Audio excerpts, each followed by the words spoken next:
Good afternoon, everybody.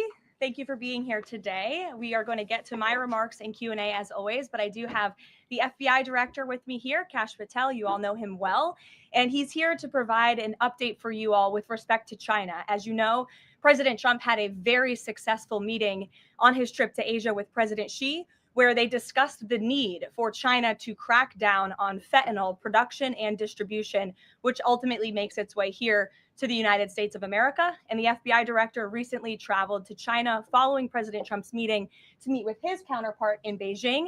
And he has a really positive announcement for the American people to share. So the president wanted me to bring the FBI director out to share that with all of you today. So Kash, please, thank you for being here. Thanks, Karoline. As Karoline mentioned, we have some tremendous news thanks to President Donald J. Trump once again for the American people. As soon as the President of the United States took office, he issued a mandate to rid America of the scourge that is fentanyl, a drug that has killed hundreds of thousands of Americans. Thanks to his leadership and direct engagements with China, we set up a framework to execute that mission 8 months ago. Attorney General Bondi immediately thereafter took steps to engage her counterpart in China at the Ministry of Public Security. Pursuant to their direct discussions, as the FBI director designated to run counterpoint on this, along with the Secretary of State Rubio and Ambassador Perdue and the team here at the White House, we set forward a path to implement the policy needed to crush the plague of fentanyl. Deputy Attorney General Blanche and our teams have been hard at work ever since, ultimately culminating in my trip to Beijing last week. This was only possible due to President Trump's historic engagement with President Xi just a few short weeks ago that set the stage for today's announcement. At that meeting, the leaders reached an agreement. But just to put this in frame for the American people, a reminder here that nearly 100,000 people died of fentanyl overdoses just last year alone. Here, this year, under this president, the FBI has seized 1,900 kilograms of fentanyl so far. That is a 31% increase from the same time period last year. To put it in perspective, that's enough fentanyl to kill 127 million Americans. Fentanyl precursors are what makes up fentanyl.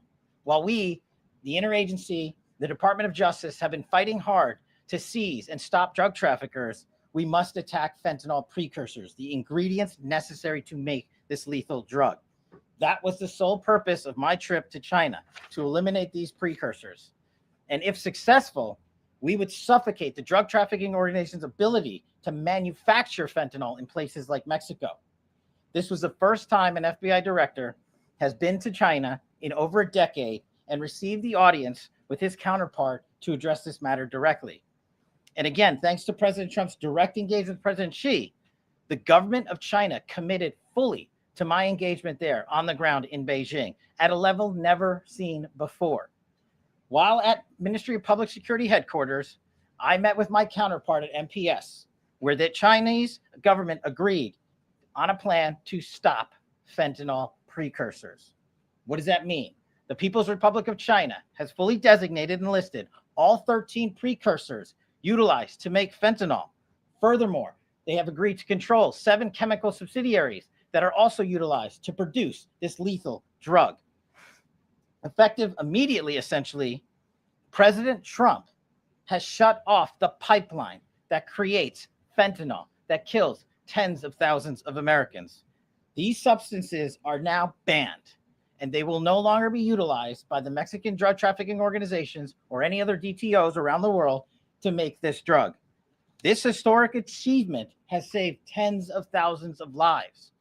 This historic achievement would not have been possible without the tremendous team of President Trump, the Attorney General, the Department of Justice, the Federal Bureau of Investigation, and Ambassador Perdue in China, whose ground-level engagements were imperative to achieving this result. This is yet another example of how President Trump defends the American people provides security for the American people, and puts the American people first.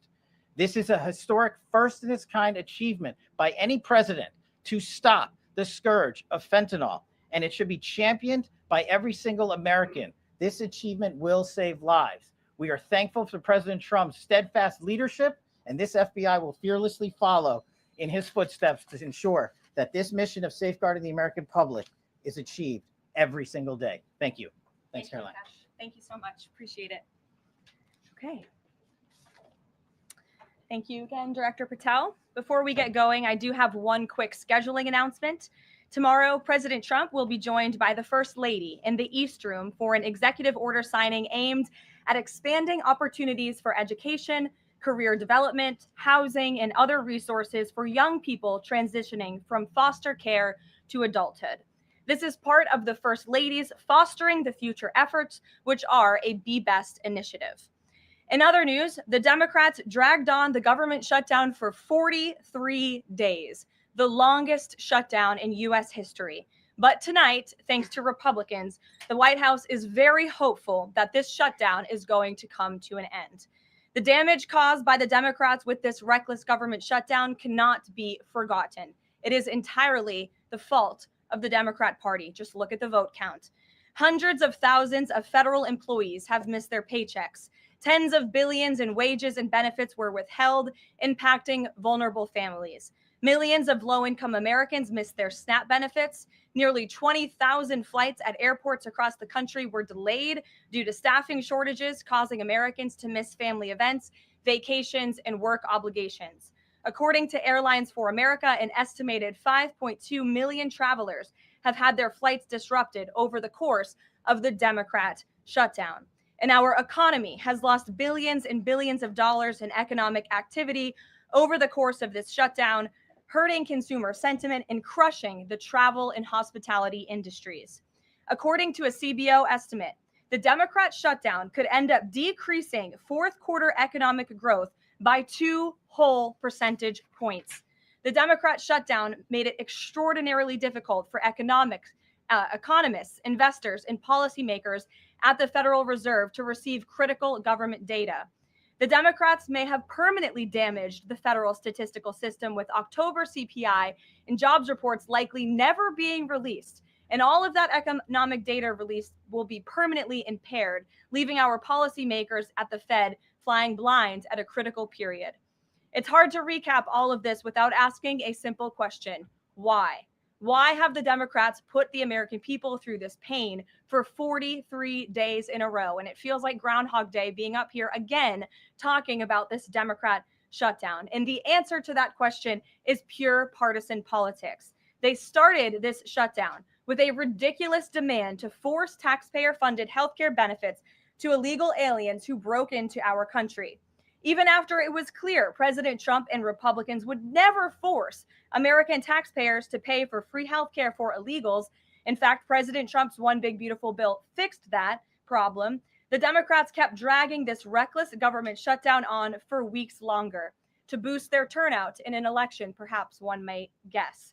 That's because the Democrats are totally captured by their far left-wing base, who only care about attacking President Trump, even if it means hurting innocent Americans in our country. The Democrats' weakness and their unwillingness to buck the fringe members of their party dragged this harmful shutdown on for 7 weeks and inflicted massive pain onto the American public. But let's be clear, the clean CR being voted on today in the House of Representatives that will lead to the reopening of the federal government is what President Trump and Republicans have supported from day one. Our troops, air traffic controllers, and federal employees will be back to receiving their regular paychecks. Families in need will get back to receiving their food purchasing assistance, and the people's government will soon be back open for business.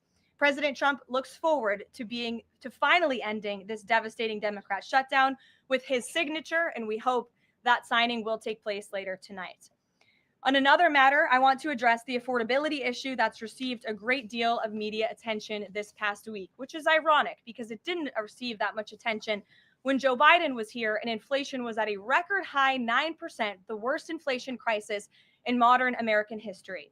And President Trump won a landslide election in part to address the affordability issues created by Joe Biden and the Democrats. And that's exactly what President Trump has done since day one of his administration.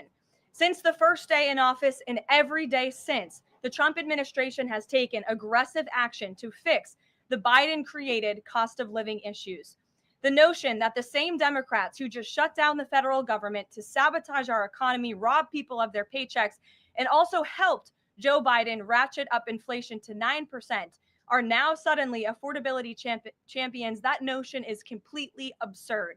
And it's something only the liberal media would have the gall to push. But the reality is that President Trump and his administration have done so much to lower prices and increase the economic prosperity of the American people. And this president and his team of amazing economic advisors are going to keep working on this issue every single day.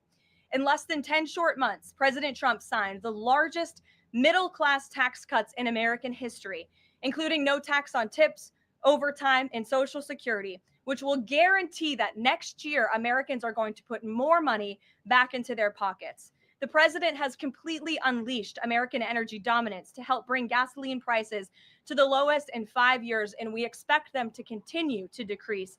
And it has also lowered energy costs overall. There is more work to do. But again, the president's deregulatory and pro-American energy agenda is absolutely going to continue to drive down prices. This formula worked in the president's first term, and we expect that it's going to work again. And this is key because we know energy costs are the number one driver of inflation.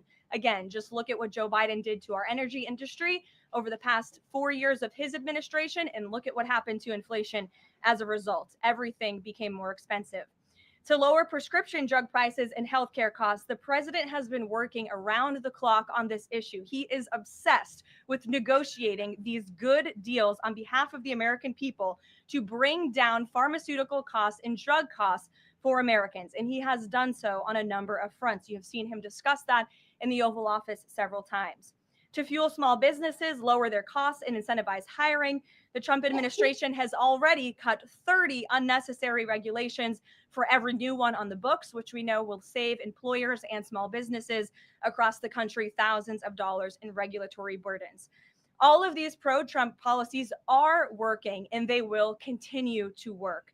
Wages are rising at the fastest pace of the start of a presidential administration in 60 years. The cost of the typical new mortgage is down by nearly $3,000 per year. There's much work to do, and this administration will continue to do it. But President Trump has already made great progress in cleaning up the economic disaster that was created by Joe Biden. With that, I will take your questions today. And in our new media seat, we have Bev Turner, who works for a new outlet, a UK outlet, but based here in Washington, D.C., GB News. Bev, thank you for being here today. Why don't you kick us off? Thank you, Caroline. So the clock is ticking on the Friday deadline by which the BBC must retract and apologise for their malicious edit of the president in the documentary shown last year. The recently resigned Director General of the BBC yesterday described the organisation as the very best of society and blamed the enemies of the BBC for this outcome. Also yesterday, a senior government minister launched a fierce defence of the channel in the House of Commons, saying that the broadcaster remains a light on the hill for people all over the world. So, does the president feel that the network is taking the situation seriously? Does he believe that they've shown sufficient regret? Does this strain the relationship between the president and the prime minister? And given that the organisation is publicly funded, is the president prepared to bankrupt the BBC in his pursuit of truth and justice? Well, thank you, Bev. There's a lot of questions in one there. I will say, I know the president has a very good relationship with Prime Minister Starmer. You have been there, you've seen them in their interactions, you've questioned both leaders in your time joining us when we've gone to the United Kingdom a few different times now. However, he has always been very frank when he disagrees with leaders, even whom he has a good relationship with. And the BBC, being a fair news organization, is definitely an outlet. I think these two leaders would disagree. The president has made it very clear that this is a leftist propaganda machine that is unfortunately subsidized by British taxpayers. And he thinks that's extremely unfortunate for the great people of the United Kingdom and Great Britain. And I think that the president was deeply concerned by the editing, the purposeful and dishonest editing of his speech that was so clearly fake news. And he rightfully dubbed that term many years ago. And this is a classic example of that. We see it in the United States all the time. We see it now in the United Kingdom. As you know, the president's external legal counsel has filed a lawsuit against the BBC. We expect that to continue. And whether they apologize or not is up to them. Thanks for being here, Bev. Ouija. Thank you, Caroline. Sure. I have your statement about the new Epstein emails that have been released by House Democrats. Separate from why you believe the emails were made public, can you address their substance? Did the president ever spend hours at Jeffrey Epstein's house with a victim? These emails prove absolutely nothing other than the fact that President Trump did nothing wrong. And what President Trump has always said is that he was from Palm Beach, and so was Jeffrey Epstein. Jeffrey Epstein was a member at Mar-a-Lago until President Trump kicked him out because Jeffrey Epstein was a pedophile and he was a creep. And this email you refer to with the name of a victim that was unredacted now and has since been reported on in this room, so I will go ahead and say it, Virginia Giuffre. And it was CBS's own reporting, Ouija, that recently wrote that Miss Giuffre maintained, and God rest her soul, that she maintained that there was nothing inappropriate she ever witnessed, that President Trump was always extremely professional and friendly to her. And so I think it's a question worth asking the Democrat Party, and you should all go ask them after this briefing, of why they chose to redact that name of a victim who has already publicly made statements about her relationship with Jeffrey Epstein and is unfortunately no longer with us. Mary. Thank you, Karoline. 2 questions on this. In the interest of transparency, why not just go ahead, release the full files on Epstein, get this all over with? This administration has done more with respect to transparency when it comes to Jeffrey Epstein than any administration ever. In fact, this administration, the Department of Justice, has turned over tens of thousands of documents to the American people. We are cooperating and showing support for the House Oversight Committee. That's part of the reason you are seeing these documents that were released today, because of the House Oversight Committee's and Republicans' efforts to get these out to the public. This administration also moved, the Department of Justice also moved to unseal grand jury testimony, which we know, unfortunately, a judge declined those requests. So this administration has done more than any. And it just shows how this is truly a manufactured hoax by the Democrat Party. For now, they're talking about it all of a sudden because President Trump is in the Oval Office. But when Joe Biden was sitting in there, the Democrats never brought this up. This wasn't an issue that they cared about because they actually don't care about the victims in these cases. They care about trying to score political points against President Trump, as we have, of course, seen with this government shutdown. And this entire thing, again, it's not a coincidence to the American people at home. There are no coincidences in Washington, D.C. And it is not a coincidence that the Democrats leaked these emails to the fake news this morning ahead of Republicans reopening the government. This is another distraction campaign by the Democrat and the liberal media, and it's why I'm being asked questions about Epstein instead of the government reopening because of Republicans and President Trump. But given your Reagan. interest in transparency, Caroline, why are White House officials then meeting with Representative Boebert in an effort to try and get her to not sign this petition calling for the release of the files? Doesn't it show transparency that members of the Trump administration are willing to brief members of Congress whenever they please? Doesn't that show our level of transparency? Doesn't that show the level of transparency when we are willing to sit down with members of Congress and address their concerns? That's a defining factor of transparency, having discussions with members of Congress about various issues. And I'm not going to detail conversations that took place in the Situation Room in the press briefing room. Reagan. I have a question about the government shutdown. Thank you. The Middle East. I'm glad someone does.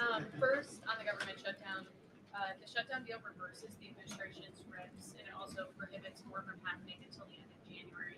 I'm wondering if the president had input on this element of the deal, and if he's at all disappointed that's going to reverse the downsizing of the federal government that they did during the shutdown. I mean, look, I think it's about 6,000 workers total. When you look at that in comparison to the reduction in the federal workforce that this administration has done since January to get rid of the waste, the fraud, the abuse, and to reduce the size of our federal bureaucracy, we've done a lot of great work on that front, and we will continue to.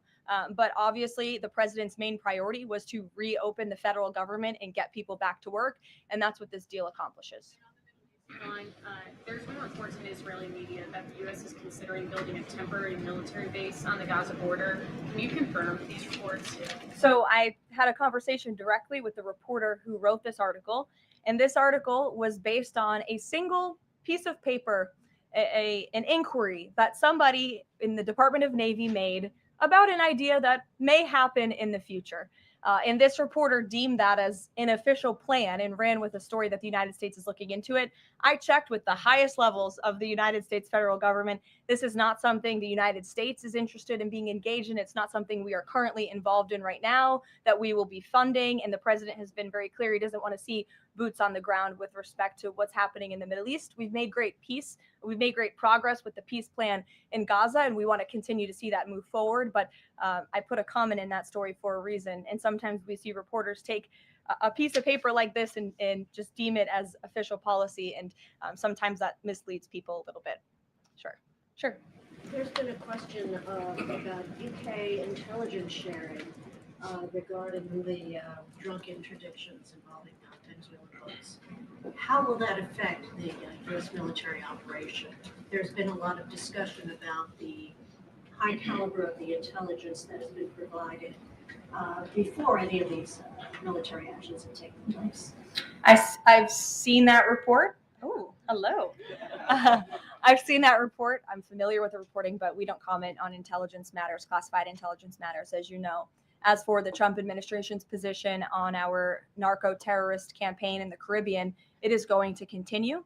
And the president has made it very clear he's not going to allow terrorists to bring illegal drugs that kill American citizens into our great country.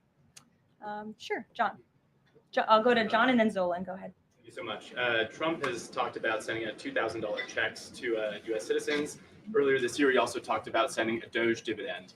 That didn't materialize. Should U.S. Citizens expect a $2,000 proposal? Is the White House committed to making that happen? The White House is committed to making that happen, yes. And we are currently exploring all legal options to get that done. I don't have a timeline for you or any further details, but I can confirm for you that the president made it clear he wants to make it happen. And so his team of economic advisors are looking into it. And when we have an update, we'll provide one. Solon. You said at the top that one of the costs of the government shutdown was that people missed their SNAP benefits. Can you explain then why the administration went to court to fight the funding of food stamps and SNAP benefits? So recipients missed their SNAP benefits because the Democrats shut the government down. And they forced the administration to tap into a contingency fund that did not even fund the full entirety of this program. And so then you had an unhinged judge who was trying to dictate from the bench what the executive branch has to pay for and where that money has to come from. That is judicial overreach at its finest. And so that's why the administration pushed back on that. We can't have the judicial branch telling the executive branch that we need to rob the Children Nutrition Fund, which is what this judge was trying to do, to pay for SNAP benefits. That's completely inappropriate and it's unconstitutional. And we've been proven right with that legal argument. But now the good news is, again, thanks to Republicans and in several hours, President Trump, the government is going to be reopened and SNAP recipients are going to receive their full benefits, which is what President Trump has always wanted to do. Stephen. Why also did you need the judicial process for that? I mean, during this shutdown, didn't the administration have a responsibility to tap into any of those reserves to ensure that essentially we did. We did tap into it. We did tap into the contingency fund. And then the judge told us, no, you have to get more money from a children's nutrition fund. And we felt that was judicial overreach. You shouldn't tell the president which fund he has to rob because the Democrats are holding the country hostage by shutting down the federal government. Stephen, go ahead. Well, if the president is considering a pardon for Ghislaine Maxwell? Again, he's answered this repeatedly. It's not something he's talking about or even thinking about at this moment in time. I can assure you of that. Stephen. Caroline, I've got two questions about New York for you. Sure. First, you always do. Mayor-elect, on brand for the New York Post. Mayor-elect Mamdani, he said that he plans to reach out to President Trump and that, quote, this is a relationship that will be critical. Does the White House have a response to this planned outreach? It's the first time I'm hearing of it. I'll let the president respond himself to that comment by Mr. Mamdani. My second question, Jack Schlossberg, the grandson of President Kennedy, announced today that he's running for Congress. He in the recent past has referred to his uncle, the HHS secretary, as, quote, a rabid dog. And he has said that the Trump administration is, quote, the most corrupt in American history. Does the White House have a comment on this sort of comment from a rising star in the Democratic Party? I don't even think such ridiculous comments are worth responding to. Obviously, those things are not true. And Secretary Kennedy is doing a phenomenal job bringing transparency and the gold standard of science back to our healthcare system. Eamon. Thank you, Caroline. The president's hosting a number of Wall Street CEOs for dinner tonight here at the White House. Can you give us the names of the CEOs who are going to be here and give us a sense of what the president's message to Wall Street is going to be tonight? I don't have a full list for you in front of me, Eamon. I know you've reported on some names and we've helped you navigate whether those names were truthful or false. But I know the president actually plans to bring some of you into the dinner tonight. So you'll see for yourself in several hours if that's okay with you. And there's been some reporting that the White House is frustrated with Bill Pulte and the rollout of this proposal for a 50-year mortgage. Can you tell us if the White House is frustrated with that rollout and if the White House still supports the idea of a 50-year mortgage for Americans? This is a proposal that the president himself has commented on. I would defer you to the president's statements, and it's something that the administration is discussing and seriously looking into. Sure. Danny, and then go ahead. Thank you. Some Democratic members of Congress have invited Britain's former Prince Andrew to testify on the Epstein scandal. I was just wondering if President Trump thinks that former Prince Andrew should indeed come and testify to Congress on that. I haven't spoken to him about that specific matter, but I can ask him and get back to you.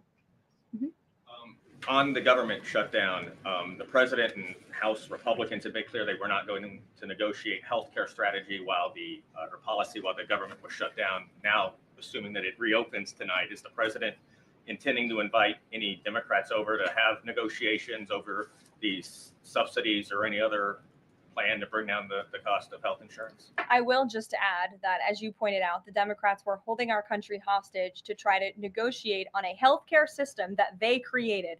Obamacare, as it's famously called, is a system the Democrats created. It is a broken system. It has driven up healthcare costs dramatically in this country.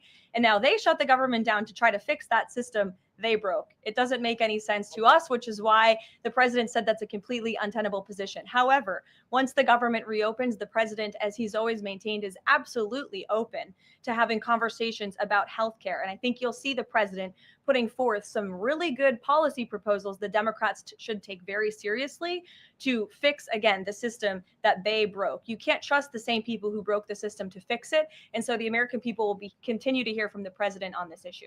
Follow up on the question about the $2,000 payments of tariff revenue. The president had also talked about using tariffs to bring down the national debt. Would this be in lieu of that? Like this is now the new way to maybe to use that tariff revenue? No, the president put out a statement on this clarifying he wants to do both things with the tariff revenue that he's bringing into this country. Trillions of dollars are expected to continue to pour in. And it's part of the reason that the Supreme Court case is so vital for our country's future, to restore our manufacturing industry in this country, to protect our national security, to continue to allow the president to use tariffs as leverage to negotiate economic deals that are good for our national security. And that revenue can then be used for various reasons, to pay down our debt and also perhaps to give these rebate checks back to Americans, which again, the White House is exploring the legal options of how we can get that done. Catherine, go ahead. Caroline, Viktor Orban said this week that President Trump has promised Hungary some kind of financial shield. Do you have any details on how that will be structured or what that would look like? I don't, but I'm happy to check with the National Security Council and get back to you. One more. You recently said you'd check with President Trump about why he needs to get an MRI on his recent trip to Walter Reed. Do you have any more detail on that? I do, and I'm glad you asked. As stated in the memo provided on October 10th, President Trump received advanced imaging at Walter Reed Medical Center as part of his routine physical examination. The full results were reviewed by attending radiologists and consultants, and all agreed that President Trump remains in exceptional physical health, which I know all of you will see with your own eyes later this evening when he opens up his dinner to the press, and perhaps you will see him when he signs the bill to reopen the federal government. So stay tuned on plans for that. Thank you, everyone. House?